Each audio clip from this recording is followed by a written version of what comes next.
Ассалаумалейкумдер, қалайсыңдар? Бүгін 50 жасты анамызға қол шапалық болсын! Ал, құрметті қонақтар, сендерге тағы баршаңызға рахмет айтамын. Бүгін бір кішігірім анекдот айтқым келіп тұр. Анам мен келін екі қырлы жүрген білет жасындар. Сөзден ұмытып қалдым, кешіріңіздер. Соңғы айтып кетейін. Биге шығамыз, кеттік ортаға.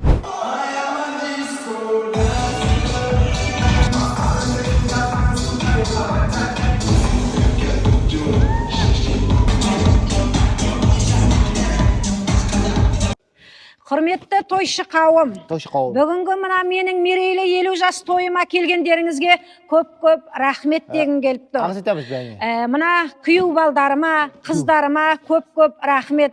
Соның ішінде мына ақ баукама көп рахмет дегім келіп тұр.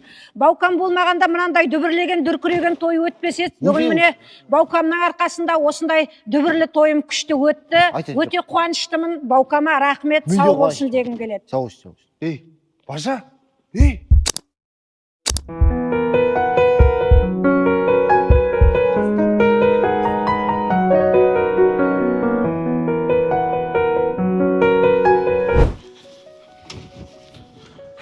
Бажа, не болыпты? Бажа демеш, натури бар ғой. Кетіп қаласың енді аяқ асты тойдың. Бір ауыз рахмет айтқан жоқ қой, Нұртай деп айтып жүрсе болады ғой. Жоқ, қызыма рахмет, Баукаға рахмет, бәрін саған айтып отыр бар ғой. Енді маған айтқанда өзіңнен де бар ғой, Бажа, көрінетін жерде көрінбейсің, өзің сүмен енді күңкілдей жүрсің артынан. Мен бар ғой, натури битке айтамын деп жаман ат тоқпалым, сен қысап, енем қол астында тұрып атқан жоқ. Қумашы, Бажа. Басты кет,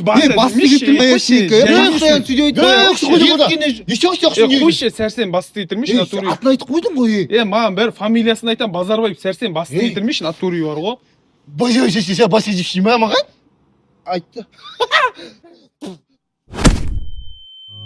Жатарда ойлайм, тұрғанда ойлайм, орныма қоймайды, обал ойлар ай, орындамай қоймайм, орындамай қоймайм, сақ болсаң да құлатат, күліп жүрсең де жылатат, үндемейін десең өмір өтіп бара жатыр, кейбіреуі ауа сатат, біреуі алып сатар, бұл бір күйінен өкмет қайда қарап атыр, ақшамды санап